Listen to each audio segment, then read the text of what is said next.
Gaston Shundo Garubindi ni mkurugenzi wa sheria na haki za binadamu Chadema. Leo asubuhi mwenyekiti wa chama taifa kama mnavyofahamu jana alikamatwa Songea, kwa hiyo amesafirishwa usiku kucha amefikishwa Central Police. Kwa tunapozungumza na ninyi mwenyekiti ameshawasili hapa tangia saa 4 asubuhi na jeshi la polisi wanasema wanamtuhumu kwa makosa mawili. Kosa la kwanza ni kosa la uhaini na kosa la pili ni kutoa taarifa za uongo. Kwa tunasubiri jeshi la polisi wakamilishe taratibu zao kwa maana ya mchakato wao wa ndani halafu watampeleka mahakamani. Kwa sisi kama chama nina wito tu wa aina mbili. Mosi, kwa mawakili wote wa chama nchi nzima kokote kule walipo, mwenyekiti yuko ndani na tuna changamoto hii, kwa hiyo tunawaomba mawakili wote kujitokeza, tuwasiliane nao tufanye logistic kwa ajili ya kumtetea mheshimiwa mwenyekiti wa chama ambaye ana kesi hiyo ya uhaini kwa mujibu wa jeshi la polisi. Wito wa pili kwa wanachama wetu popote pale walipo, taarifa rasmi ni kwamba mwenyekiti yuko ndani anashikiliwa na jeshi la polisi, na kwa kosa hilo wanalolisema jeshi la polisi la uhaini halina dhamana.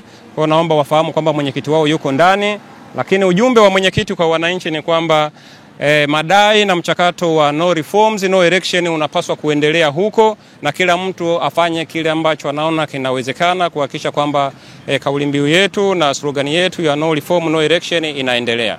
Kwa hiyo kwa kifupi ni hayo, tunasubiri utaratibu utakapokamilika tutawaita tena kwa ajili ya kuwapa update nyingine za kimahakama. Asanteni sana. Labda hali yake ipoje? Hali ya mwenyekiti kiafya ni nzuri, inaridhisha, lakini kama mnavyofahamu kwamba mwenyekiti anakuwa anatumia dawa za mara kwa mara kutokana na madhira yaliyompata, na kama mnavyofahamu alivyomkamata na kumleta, ukamataji wa Tanzania ni ukamataji ambao haufuati misingi ya kisheria. Kwa hiyo mwenyekiti ameletwa lakini dawa zake zilibaki, na kwa bahati mbaya wakati nimezungumza na dereva wake ndio kwanza walikuwa wanaitafuta Iringa. Kwa hiyo unaweza kaona dawa ziko huko nyuma. Hatuna namna, kama tutazipata na tutafanya utaratibu wa kutafuta aina hizo za dawa zipatikane tutampatia, lakini zikishindikana tutaona utaratibu mwingine wa kufanya. Hali yake ya afya inaridhisha kidogo, lakini sio ile, kwa sababu mnajua mwenyekiti anatumia dawa mara kwa mara. Labda polisi wanasema katika upelelezi wao kiasi ngapi na atafikishwa ndani muda gani mahakamani? Kwa mujibu wa taarifa ya ofisi ya ZDCO wamesema uchunguzi wao umeshakamilika kwa zaidi ya 60%. Kwa maneno yake mwenyewe amesema umekamilika kwa zaidi ya 60%, na akasema watamfikisha mahakamani si chini ndani ya masaa 48 watakuwa wamempeleka mahakamani.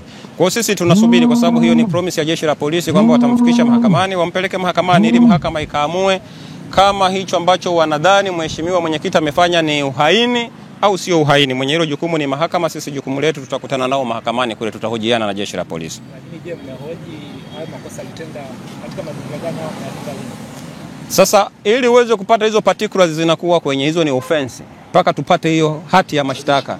Hiyo charge sheet kija tutajua sasa hayo maneno yao alifanya lini, alisema nini na nini wanachokiita uhaini na nini sio uhaini. Halafu tutalinganisha na sheria inasemaje kuhusu uhaini na vitu vingine kama hivyo. Hiyo michakato ndugu waandishi wa habari ni ya mahakamani sana, tuvute subira kidogo. Wakishaleta kule mahakamani tutakuwa na majawabu. Gani kwa wananchi wa kanda ya Pwani na taarifa hizi kwenu mmezipokeaje nyinyi kama mwenyekiti wenu wa taifa? Kwanza sisi wajibu wetu tumethibitisha kwamba mwenyekiti wetu Mheshimiwa Tundu Antipas Lissu kwamba yupo kwenye kanda yetu na mkoa wa Dar es Salaam, kituo cha polisi kati. Mimi binafsi nimezungumza naye kwa ajili kama ana mahitaji yote aweze kutuambia. Ametuambia amepata huduma zote kupitia kwa mawakili wetu, lakini vile vile tupo hapa kwa ajili ya mambo mawili. Ikiwa kama unampeleka mahakamani basi tuongozane naye mahakamani kuona anashtakiwa kwa kosa gani, lakini vile vile tunasubiria hapa jibu la jeshi la polisi. Kama wampeleke mahakamani leo basi watu wajue kwamba yeye leo anaenda kesho.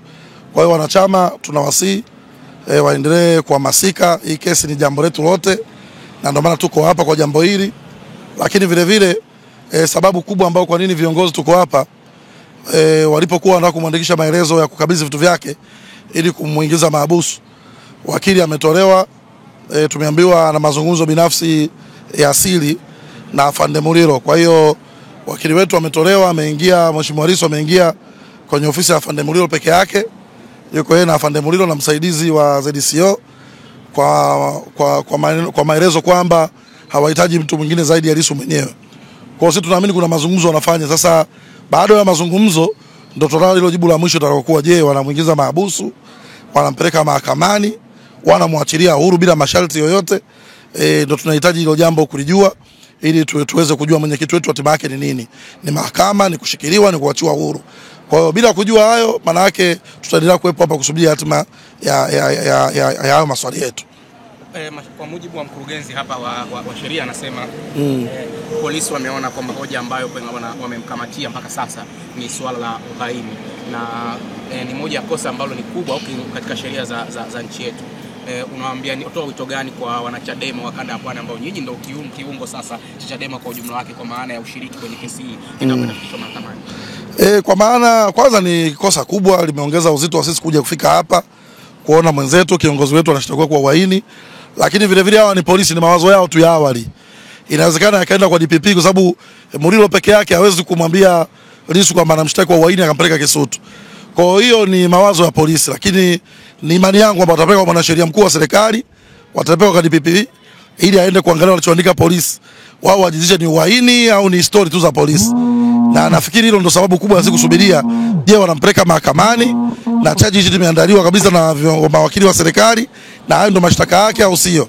Kwa hiyo hatuwezi kusema kwamba tayari moja kwa moja Murilo akisema wanamshtaka kwa uhaini kwamba tuseme mwenyekiti wetu anashtakiwa kwa uhaini. Tunataka tuone wako serious au wanatania. Na hata hii kumtoa wakili kusema wanazungumza ndani, tunasubiri hilo jibu. Kwa nini wamemweka kwa siri wazungumze naye na wamtoa wakili? Kwa hiyo hatuwezi kusema tunahitimisha moja kwa moja kwamba uhaini waliosema tu ni mashtaka halisi ya rasmi ya Mheshimiwa Lissu.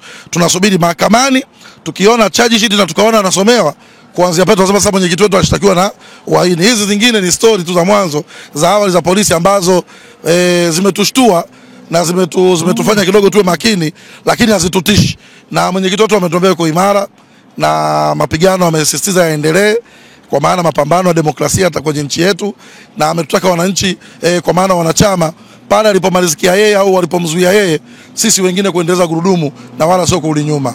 Asante sana.